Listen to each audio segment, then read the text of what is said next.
देखिए, राम हमारे आराध्य देव हैं। हमारे कण कण में, रोम रोम में भगवान श्री राम का वास होता है।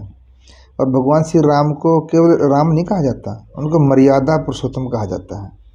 यानी कि जिस व्यक्ति में हर क्षण पर, हर मोड़ पर मर्यादाओं को उन्होंने रखा है, बिना मर्यादा से कभी कुछ नहीं कहा।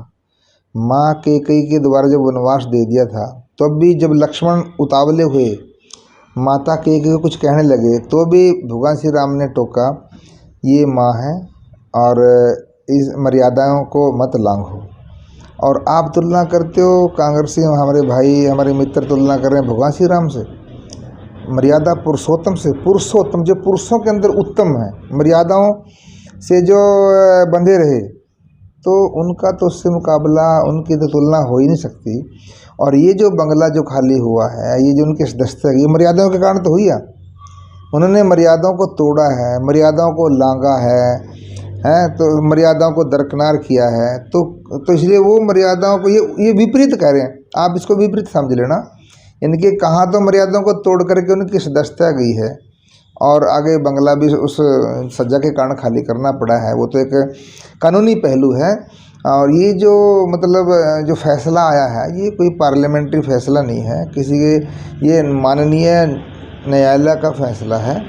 और जो एक स्वतंत्र एक संस्था हमारे देश की लोकतंत्र की है, तो वो भगवान श्री राम से तुलना किसी कीमत पे हो नहीं सकती। भगवान श्री राम ने तो हर पग पर मर्यादाओं को साथ लेकर के उन्होंने जीवन जिया है। एक सामान्य पुरुष रह करके उन्होंने, जो भगवान विष्णु का हम लोग अवतार मानते हैं, तो इसलिए उनका मर्यादा पुरुषोत्तम कहा गया है। पुरुषोत्तम का यानी कि पुरुषों के अंदर भी उत्तम, तो इसलिए उनकी तुलना तो हो ही नहीं सकती। अब मैं तो एक बात पूछना चाहता हूँ, कोई भी कांग्रेसी मेरा भाई ये कह सकता है कि मेरा बेटा जो है राहुल गांधी जैसा हो? कोई भी नहीं कहेगा। आज उनकी किस प्रकार की बेहूदी हरकतें, क्योंकि मैं तो मर्यादाओं के रहने वाला हूँ, मेरी पार्टी मर्यादाओं से बंधी है। किस प्रकार से यात्रा के अंदर बहन प्रियंका के साथ उन्होंने कैसी हरकतें की हैं, किस प्रकार से उन पुरानी इनकी फ़ोटोग्राफ्स मिलेंगी, हमने यज्ञ पे कैसे बैठे हैं, किस प्रकार से उन्होंने कहा वीर सावरकर के बारे में कहा। वीर सावरकर दुनिया के एकमात्र ऐसे स्वतंत्रता सेनानी हुए हैं जिनको 2 बार उम्र कैद की सज़ा हुई है, और उनकी मैं काल कोठरी देख करके आया हूँ, किस प्रकार से उन्होंने देश को आज़ाद कराने का काम किया।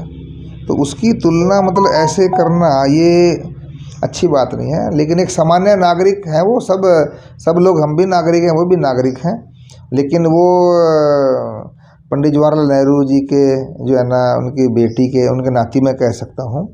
और किस प्रकार उनकी परवरिश रही है आप देख सकते हो। यहाँ कैसे हैं, फिर बाहर जा कर के दुनिया, तो दूसरे देश में जा कर के अपने देश की बढ़ाई करते हैं।